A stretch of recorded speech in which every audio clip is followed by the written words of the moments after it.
की जा सकेगी। और सबसे महत्वपूर्ण बात यह है कि मेरे साथ मेरे साथी एसपी साहब ने भी ज्वाइन किया है, मैं इनका स्वागत करता हूँ। इसके अलावा जो दूसरी चीज़ इस समय महत्वपूर्ण है वो है स्टबल बर्निंग की। आप सब लोगों को मालूम है कि हर साल जो पराली जलाने का कार्यक्रम है वो चलता है इस समय पैडी सीजन में। और करनाल चूँकि सबसे ज़्यादा क्वांटिटी में, सबसे ज़्यादा एकड़्स में धान यहाँ उगाया जाता है, इस बार भी लगभग 3 लाख एकड़ ज़मीन पे यहाँ धान उगाया गया है हमारे सरकारी आंकड़ों के मुताबिक। तो चूँकि करनाल हरियाणा में सबसे ज़्यादा धान पैदा करता है, तो इसलिए स्टबल बर्निंग के केसेस भी यहाँ ज़्यादा होने की संभावना रहती है। हमारी प्रशासन की पूरी कोशिश है कि किसी भी तरीके से हम इसको ना होने दें। इसके लिए जो जितने भी एडवांस्ड फार्म इक्विपमेंट्स हैं, चाहे वो रोटावीटर्स हो, चाहे वो मल्चर्स हों, चाहे वो जिस भी तरह की हमारे हैप्पी सीडर्स हैं, सुपर सीडर्स हैं, बेलर्स हैं, ये हमने सब्सिडी के तौर पे किसानों को अवेलेबल कराए हैं। कस्टम हायरिंग सेंटर्स भी 100 से ऊपर जो है ज़िले में बनाए गए हैं और लगभग 100 पंचायतों को सरकार ने फ्री ऑफ कॉस्ट ये मशीनें दी हैं ताकि ये आगे first come first service basis पे अपनी पंचायत के अंतर्गत आने वाले किसानों को फ्री ऑफ कॉस्ट मशीनें दें और ये ताकि पैडी का जो स्ट्रो है उसको ना जलाया जाए। आप सभी पत्रकार बंधुओं के ज़रिए से मेरी अपील रहेगी कि आप भी इस खबर को ज़्यादा से ज़्यादा पहुँचाएँ। सरकार और विशेष रूप से एनजीटी एवं सुप्रीम कोर्ट इस चीज़ को लेकर बड़ा सख्त है कि किसी भी कीमत पे स्ट्रो बर्निंग ना की जाए और इसके लिए जो जितने भी दंडात्मक प्रावधान भी हैं वो भी हम करते हैं। हम उस पर जुर्माना भी लगाते हैं, कोई रेगुलर ऑफेंडर है तो हम एफआईआर भी दर्ज कराते हैं। तो मेरी आप सभी लोगों के ज़रिए से, माध्यम से सभी किसान भाइयों से अपील रहेगी कि जो इन-सिटू और एक्स-सिटू मैनेजमेंट है स्टबल का, जो पराली का मैनेजमेंट का जो सिस्टम बना हुआ है उसको अपनाएं और किसी भी कीमत पे फाने। दोनों से एक सवाल है, पिछले दिनों पानीपत सुपर मॉल है, वहाँ पर एक मित्तल मेगा मॉल है, वहाँ पर छापा मारा गया था पुलिस टीम ने। तो वहाँ पे 6 से 7 मसाज पार्लर्स चल रहे थे जहाँ पर वैश्यवृत्ति का कारोबार चलता था। करनाल में जिला सचिवालय के सामने एक सुपर मॉल है जहाँ पर अकेले एक सुपर मॉल में 10 से 11 मसाज पार्लर्स हैं। फैमिलीज अब वहाँ पर जाना छोड़ चुकी है पीवीआर में, क्योंकि वहाँ पर 24 घंटे वहाँ पर इसी तरह की घटनाएं चलती हैं, दुकानदार परेशान हैं। और इसके साथ साथ मुगल कनाल मार्केट है, वहाँ पर भी 6 से 7 मसाज पार्लर्स खुले हुए हैं जहाँ पर इसी तरह से वैश्यवृत्ति का कारोबार चलता है। और मुगल कनाल पर ही ऐसे कई कैफ़े बनाए गए हैं जहाँ पर एक एक छोटे छोटे कैबिन बनाए गए हैं जहाँ लड़के लड़कियों को, स्कूल के लड़के लड़कियों को 1-1 घंटे के लिए किराए पर दिया जाता है और वो कैबिन लॉक करके अंदर बैठे रहते हैं। एक बार पुलिस ने उस ऐसे कैबिन्स का पर्दाफाश किया था, पकड़ा था, लेकिन यहाँ सुपर मॉल में भी कई बार रेड मारी गई है, लेकिन आज तक वो इसी तरह से चल रहे हैं। एक सुपर मॉल में 10 से 12 मसाज पार्लर, आप खुद समझ सकते हैं कि वहाँ क्या कारोबार चलता होगा। इसी प्रकार के छोटे-छोटे लेकिन कार्रवाई क्या होगी इस मामले में, ये सबसे बड़ा सवाल है। देखिए, बात सही है कि कुछ इस प्रकार की जो जगह होती है वो अवैध गतिविधियों में प्रयुक्त की जाती है। हम इसमें और गहनता से जो आसूचना संकलन करके इस संबंध में किस प्रकार से ठोस कार्रवाई की जा सकती है ताकि वो कानूनी दायरे में भी आए और केस बने, वो मजबूत बने, इस संबंध में हम कोशिश करेंगे। साथ ही हम ये भी सुनिश्चित करेंगे कि वहाँ पर किसी दुर्गा शक्ति जो हमारी टीम्स होती है उनकी थोड़ी निगरानी उनकी बढ़ाई जाए वहाँ पर। और ये भी सुनिश्चित करने की कोशिश हम अवश्य करेंगे कि किसी प्रकार से माइनर लड़कियों अगर वहाँ पर किसी लाई जाती है तो जो पॉक्सो एक्ट के प्रावधान है या जो अन्य प्रावधान, कानूनी प्रावधान है, उनके दायरे के तहत भी सर दूसरे राज्यों की लड़कियां भी यहाँ पर रखी जाती हैं और सबसे बड़ी बात है कि एक बार रेड होने के बावजूद भी वहाँ पर परमानेंट सीलिंग कार्रवाई क्यों नहीं होती? क्यों सुपर मॉल के प्रबंधन को कहा जाता है कि इनको रेंट पर ही क्यों देते हैं? देखिए, मैं जैसे आपको बताया, इस संबंध में एक्शनेबल इंटेलिजेंस हम कलेक्ट करेंगे दुर्गा शक्ति हमारी जो टीम है उनके माध्यम से, और हम ये सुनिश्चित करेंगे कि हम जो भी केस पकड़े वो केस मजबूत हो और कानून के दायरे में रहे। इसको बल्कि बाकायदा जो सुपर मॉल को लीज पे दिया जाता है शॉप्स को, उसकी टर्म्स एंड कंडीशंस भी होती हैं जो ये नगर निगम के पास जमा कराते हैं। और जो इवन जो मूवी हॉल है उसकी भी हर 6 महीने परमिशन डीसी ऑफिस से दी जाती है। तो इस तरह की जो कोई बात है तो बड़ी निंदनीय है और बड़ी सोचने वाली बात है कि इस तरह की गतिविधियाँ हैं। हम टीम बना देंगे, उसमें हम पुलिस से, प्रशासन से, मैजिस्ट्रेट्स वगैरह लगा करके विल मेक श्योर कि ये चीज़ इसको हम तह तक जाएं और इसको आगे बिल्कुल ना होने दें। सर जी दुकानदारों को हमने फेस भी किया, देखा भी सही, और जो आपसे पहले आया था बीच में आई भी थी सबसे पहले वाला, लेकिन बीच में वो कोई कार्रवाई ढीली पड़ जाती है और फिर वो जिप्सी आनी बंद हो जाती है। सेक्टर 7 की मैं बात कर रहा हूँ परमानेंट रूप से, और उसके अलावा सेक्टर 6 में आप कहीं भी देखिएगा तो उसके साथ साथ जो है वो जिम के सेंटर्स भी हैं, वहाँ भी बहुत बड़े बड़े वो हैं। इसके अलावा सर थोड़ा सा अगर आप जितने भी हमारे पीसीआर या राइडर्स थे उस पर कुछ पुलिस कार्मिकों की कमी थी, वो हमने लगभग पूरी कर दी है। हमने ये सुनिश्चित करने की कोशिश की है कि 24 आवर्स हमारे जितने भी मोटरसाइकिल्स पे जो राइडर्स हैं या हमारी जितनी पीसीआर हैं वो चौक चौराहों पर रहे, वो थाने में या चौकियों में खड़ी ना रहे। जहाँ तक हम इस साल के क्राइम डाटा की बात करें, पिछले साल से तुलनात्मक जो आंकड़े हैं हमारे पास में, लगभग जितने भी हमारे मेजर हेड्स हैं क्राइम के, चाहे मर्डर्स के हैं या अटेम्प्ट टू मर्डर हैं या थेफ्ट के हैं या लूट की वारदातें हैं, तो पिछले साल की बजाय इस साल कमी आई है, जो कि एक अच्छा संकेत है।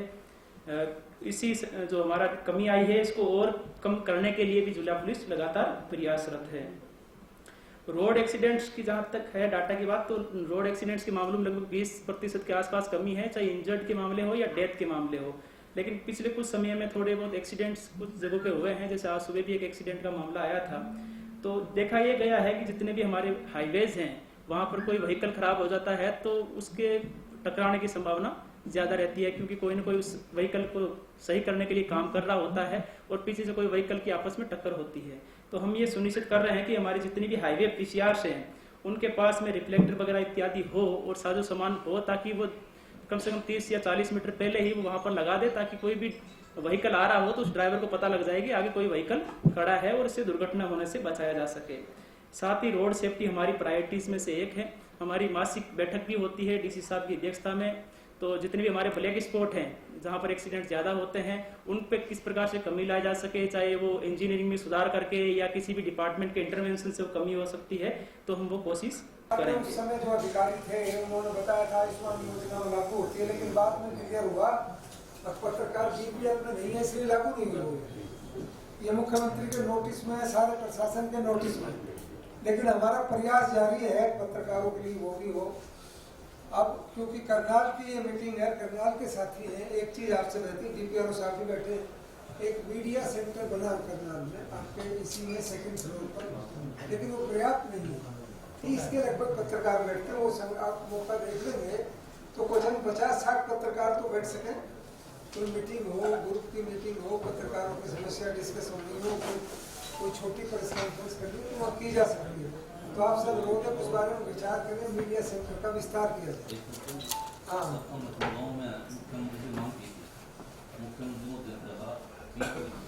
हेमवती नंदन बोगरा का मैंने उसमें वर्जन नहीं था।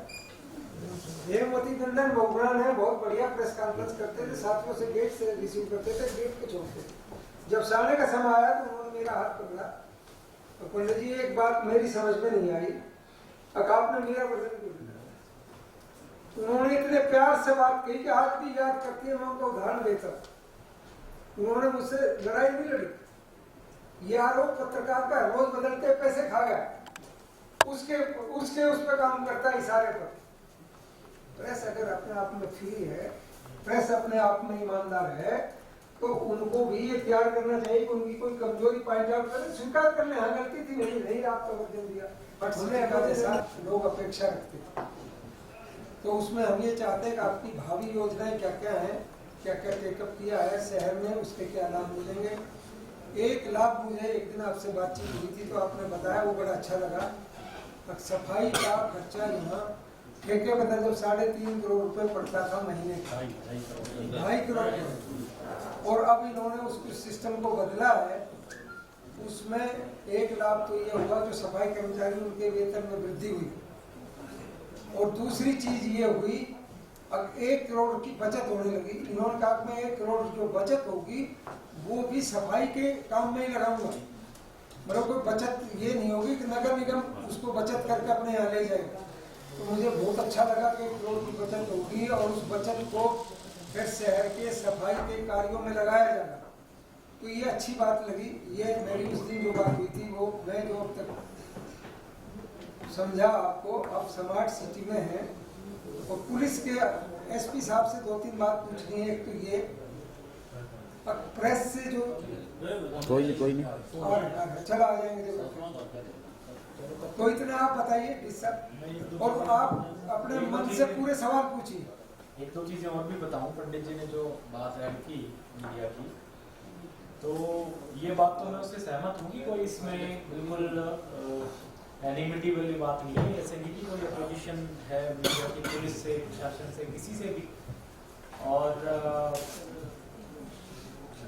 एनर्जी होती है, आप में से कई लोगों ने फिजिक्स पढ़ी होगी, तो फिजिक्स में एनर्जी है या कोई भी, चलिए और उसको सिंप्लीफाई करें तो पानी है। जैसे आप जिधर उसको डायरेक्शन दोगे उसी वही डायरेक्शन ले लेगा।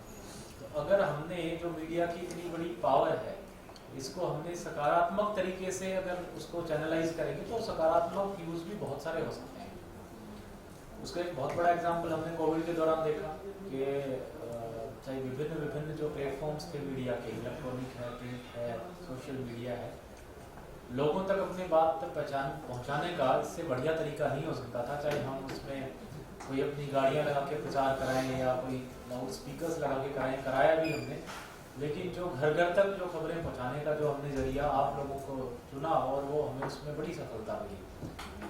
तो अगर हम कंस्ट्रक्टिव चीज़ों के लिए आपस में एक साथ आएंगे तो निश्चित रूप से उसमें कहीं ना तो टकराव की कोई सवाल आता, ना उसकी कोई गुंजाइश बनती। और जो कॉमन ऑब्जेक्टिव है, जो अभी पंडित जी बता रहे थे कि लोगों की सेवा करना, लोगों की मदद करना, लोगों तक सुविधाओं को पहुंचाना, वो भी हम अपने जो प्रयास है उसमें सफल होंगे। और ये इस चीज़ में तो कोई दोहराई नहीं है, और हर बार ये कहा भी जाता है, at the cost of reputation में बताऊंगा कि कहते हैं कि जो मीडिया जो है वो लोकतंत्र का चौथा स्तंभ है। बिल्कुल ठीक है, उसमें बात भी चलती है, लेकिन धीरे धीरे करके वो जो चौथा स्तंभ है वो उतना ही महत्वपूर्ण हो गया है जितने बाकी 3 स्तंभ भी हैं। और वो स्वाभाविक है, क्योंकि अब जो है जनता, लोग हैं, जागरूक हैं, उनको जवाब चाहिए। उनको ये चाहिए कि हम जो है, जो हमारा पैसा है, हमारा इंफ्रास्ट्रक्चर है, हमारी सरकार है, हमारा प्रशासन है, वो हमारे लिए क्या कर रहा है।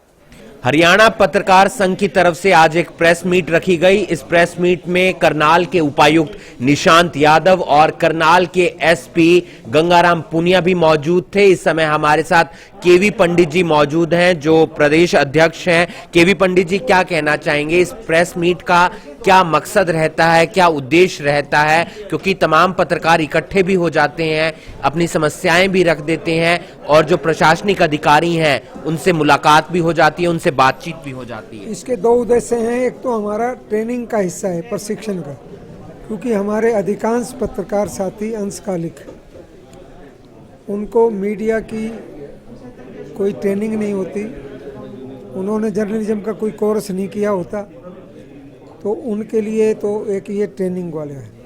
और दूसरी चीज़ है, पत्रकारों का इकट्ठ हो, प्रशासन और जिले के बीच जो सामंजस्य है, कोऑर्डिनेशन है, वो भी हमारा प्रयास है, क्योंकि दोनों का उद्देश्य जनहित है।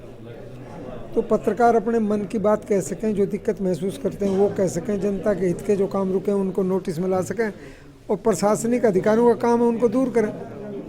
तो 2 उद्देश्य से ये मीट टू प्रेस प्रोग्राम रखा जाता है। और ये खुशी की बात है, करनाल में इसलिए रखना जरूरी है, 100 से अधिक मेंबर है हमारे, सबसे बड़ा संगठन है, 2 करोड़ की हरियाणा देश भर में, प्रदेश भर में सहायता कर चुके, 10,000 रुपये पेंशन होगी, 5 लाख के मेडिकल इंश्योरेंस की लड़ाई लड़ रहे हैं हम, आप समझे ना। तो हम सबसे बड़ा संगठन, हमारी जिम्मेवारी बनती है पत्रकारों को। एक चीज़ क्लियर कर दूं, हरियाणा पत्रकार संघ पीत पत्रकारिता के येलो जर्नलिज्म के पक्ष में नहीं रहा है। येलो जर्नलिज्म में जो इन्वॉल्व पाए जाएंगे उनको ना तो हम मेडिकल कोई लीगल एड देंगे, ना उनको मॉरल सपोर्ट देंगे। आज किन किन मुद्दों पर चर्चा की गई, क्या क्या विषय प्रशासनिक अधिकारियों के सामने रखे गए? प्रशासनिक, एक तो ये था कि डीसी साहब स्मार्ट सिटी के मुख्य कार्यकारी अधिकारी हैं, सीओ हैं, और एसपी साहब नए आए हैं। तो हम इनसे यही जानना चाहते थे भी स्मार्ट सिटी तो बन गया, लेकिन स्मार्ट सिटी के लिए जो योजनाएं हैं वो प्रचारित नहीं हो रही। यानी स्मार्ट सिटी जो लोगों ने मन में कल्पना की थी कितना परिवर्तन होगा, वो गुणात्मक परिवर्तन नहीं है। थोड़ा बहुत परिवर्तन तो होता ही जब बड़ा स्टेप उठता है। तो डी साहब ने आश्वासन दिया कि अभी तक तो हमारे पास स्टाफ नहीं था, अब हमारे पास स्टाफ है, अब योजनाएं हैं, अब पैसा आने लगा है, तो हम कोशिश करेंगे। उन्होंने एक लंबी चौड़ी जो आज घोषणाएं की, देखी होगी, सुनी होगी। और एसपी साहब से भी ये कहा। दूसरी चीज़ ये कही कि पत्रकारों और प्रशासन के बीच गैप रहता है, इसलिए एसपी डीसी को जाके, जैसे घरोंडा है, आपका आसंद है, नीलोखेड़ी है, आपका इंद्री है, वहाँ जाके पत्रकारों से मिलना चाहिए और उनकी गिनती सुननी चाहिए, और क्या समस्याएं फेस करनी है फेस टू फेस उन्होंने देखना चाहिए। तो ये है सारा सिस्टम। तो इसका मुख्य उद्देश्य ये था, और आज ये हमारा उद्देश्य पूरा इसलिए हुआ कि ये हमारा जो साथी बुलाए थे सब आए समय निकाल के, और सब ने भाग लिया। मोस्टली सवालों के जवाब दिए गए। तो जो हमारा उद्देश्य था उसमें कोई, अगर हम महसूस करेंगे बाद में कि ये खामी रहेगी, दोबारा अगले महीने फिर बुला लेंगे। ये उन्होंने कह चुके हैं कि वो हर महीने एक प्रेस कॉन्फ्रेंस करेंगे, चाहे हमारे बैनर पर करें, चाहे मासिक पत्रकारों की पेंशन के नाम पर करें, करेंगे जरूर।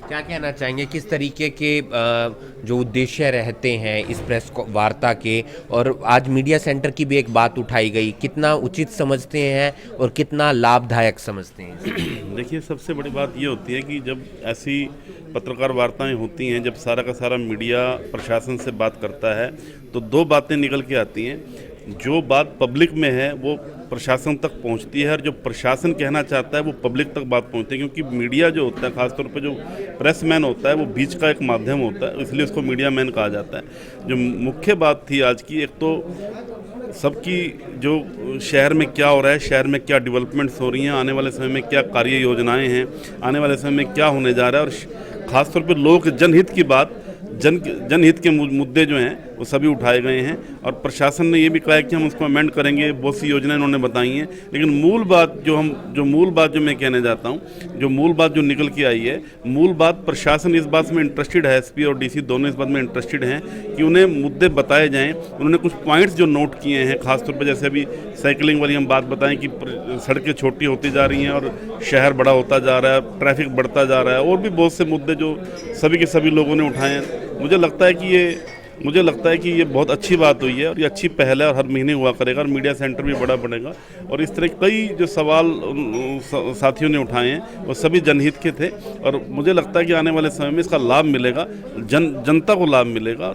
आप देखो, ट्यूशन सेंटर खुल गए हैं शहर के अंदर बड़े बड़े, और सामने मोटरसाइकिलें, स्कूटर खड़े हो जाते हैं, और भी सड़कों की कई समस्याएं हैं, और भी कई दिक्कतें हैं। तो उन समस्याओं के समाधान के लिए आज बहुत बढ़िया काम किया गया है। तमाम जो आम लोगों की समस्याएं हैं वो प्रशासन तक पहुंचे, इसलिए ये प्रेस मीट का आयोजन रखा गया था, जिसमें तमाम पत्रकार पहुंचे थे और शहर में क्या कुछ चल रहा है इस बात की जानकारी प्रशासनिक अधिकारियों को दी गई, और साथ ही साथ ये बताया गया कि कौन कौन से मुद्दे हैं जिन पर काम करने की ज़रूरत है, और आने वाले दिनों में भी इस तरीके की जो प्रेस वार्ता है वो प्रशासनिक अधिकारियों की तरफ से देखने को मिल सकती हैं, ताकि जो आम जनता है उसकी समस्याएं हैं उनका समाधान हो सके। करनाल ब्रेकिंग न्यूज़ के लिए करनाल से हिमांशु नारंग।